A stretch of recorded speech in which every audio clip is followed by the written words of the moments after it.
आरोबाव बोथोरखौ लानानै मोनसे गिदिर खौरां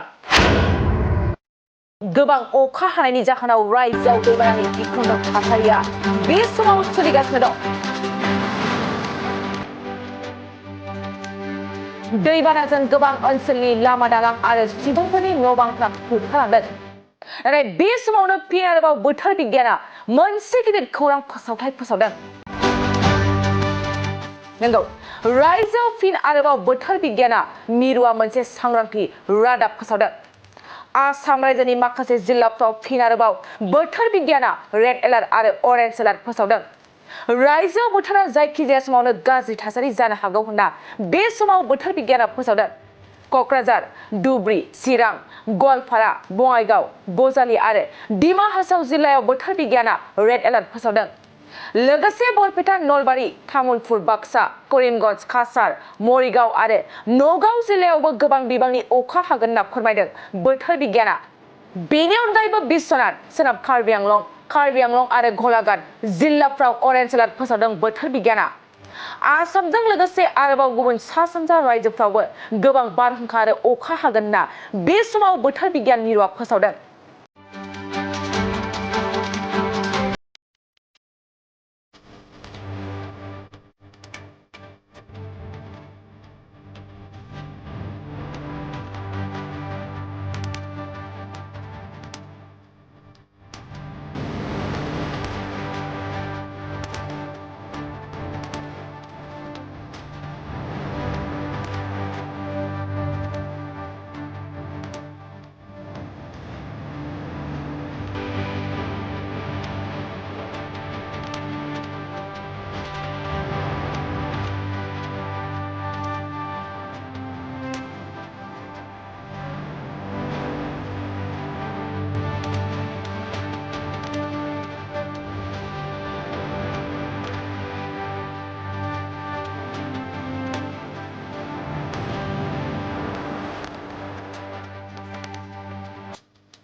गोजोनथाव खौरां नोंथांमोननि थाखाय लानानै फैदों एमआरएम मेम'रियेल हस्पिटालाव गोबां बेमार फाहामथाय होनायनि खाबु।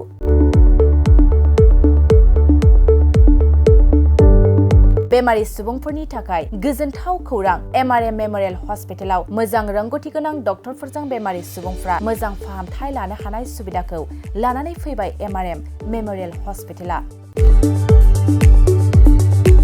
क'क्राझार सहरनि पुलिस पइन्ट आरो अमश्री हटेलनि साखाथियाव थानाय बयजोंबो मिथिसार जानाय एमआरएम मेम'रियेल हस्पिटाला गोबां फेसिलिटिस खाबुफोर फोसावदों। एमआरएम मेम'रियेल हस्पिटालनि फेसिलिटिफ्रानो जाबाय critical care, medicine, emergency medicine, paediatrician, pathologist, general medicine, diabetologist, OBS and gyno, cardiology, general surgeon, neurosurgery, advance laparoscopic ENT surgery department, ophthalmologist, surgical, gastroenterologist, neuropsychiatry, onco' surgery department, dermatologist, orthopaedics, residential medical officer, inter facility unit, physiotherapy, radiologist, histopathological department, urologist, emergency department, CT scan, x-ray, pathology department, vaccinator department आरो MRM Memorial हस्पिटालाव 24 घन्टा जेब्लाबो खुलाय थागोन। लांलाय लाबोलायनि एम्बुलेन्सनि सुबिदायाबो 24 घन्टा थागोन। गोबां मिथिनो थाखाय नैबे 9854 081 948 936 550 2048